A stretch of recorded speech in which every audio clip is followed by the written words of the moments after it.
ইসির উপর যে ডিরেকশনটা ছিল সেটা হচ্ছে জামাত ইসলামের কনস্টিটিউশনের উপরে ওনারা যেটা রিভিউ করছিলেন, ইনভেস্টিগেশন করছিলেন, ওই পর্যায় থেকে ওনারা আবার শুরু করবেন। এটা হচ্ছে ইলেকশন কমিশনের উপরে অনারেবল কোর্টের ডিরেকশন। এখন অর্ডারটা পাওয়ার পর ইলেকশন কমিশনকে আমি জানাবো, তারপর ওনারা অর্ডারটা দেখে ইলেকশন কমিশন ব্যবস্থা নেবেন। প্রতীকের বিষয়টা কি হবে? প্রতীকের বিষয়টা এই মামলার ইস্যু ছিল না। প্রতীকের বিষয়ে অনারেবল কোর্ট কোনো ডিরেকশন দেননি। ওইটা বলছেন ওনাদেরকে অন্যভাবে সমাধান করতে হবে। প্রতীকের বিষয়ে এই মামলায় কোনো বিষয়বস্তু ছিল না। তার মানে দাঁড়িপাল্লার প্রতীক তো পাচ্ছেন না, তাহলে এটা না, দাঁড়ালো প্রতীকের বিষয়টা নিয়ে এই আলোচনা কোনো বিষয়বস্তু হয়নি, এই মামলা কোনো আলোচনা হয়নি। আপনি একটু বলে দেন যে ওই নিবন্ধনের বিষয়টি ইসি সিদ্ধান্ত নিয়ে না, নিবন্ধনের বিষয়টা হচ্ছে হাইকোর্ট, আমি আপনাকে আবার বললে হাইকোর্ট যে সিদ্ধান্তটা নিয়েছিল 2013 সালে জামাত ইসলামের নিবন্ধন বাতিল করে দিয়ে ওই জাজমেন্টটাকে অনারেবল কোর্ট আজকে জাজমেন্টটাকে সেট অ্যাসাইড করে দিলেন।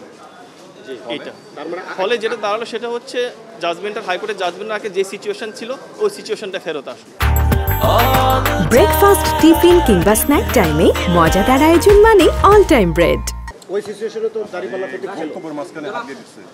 ওই সিচুয়েশনে দাঁড়িপাল্লা না, দাঁড়িপাল্লার বিষয়টি ওই মামলার বিষয়বস্তুর মধ্যে ছিল না। দাঁড়িপাল্লার বিষয়টি 2016 সালে অন্য একটি বিষয়ের মধ্যে হয়েছিল, এটা এই মামলার আলোচিত হয়নি। ইলেকশন কমিশন আইনজীবী এই যে শিশির মনির বলে গেছেন যে আদার্স বলতে প্রতীক কি বুঝিয়েছে এই আপিল বিভাগের রায়। আপনি আচ্ছা, এটা আমার মনে হচ্ছে ঠিক বলেন।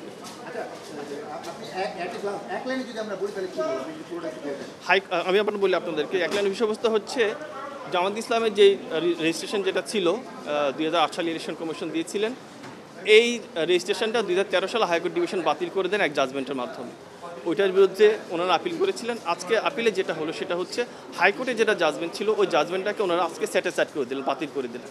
তার ফলে যেটা হলো হাইকোর্টের জাজমেন্টটা থাকছে না।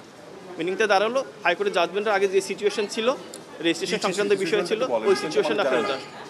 জামাতের রেজিস্ট্রেশন বৈধই ছিল, বহাল ছিল 2013 সাল পর্যন্ত, এবং 2013 সাল পর্যন্ত ইলেকশন কমিশন ওনাদের জামাত ইসলামের কনস্টিটিউশনের উপরে একটা পর্যালোচনা করছিলেন। ওই পর্যালোচনা স্টেজে ওটা স্টে হয়ে গিয়েছিল।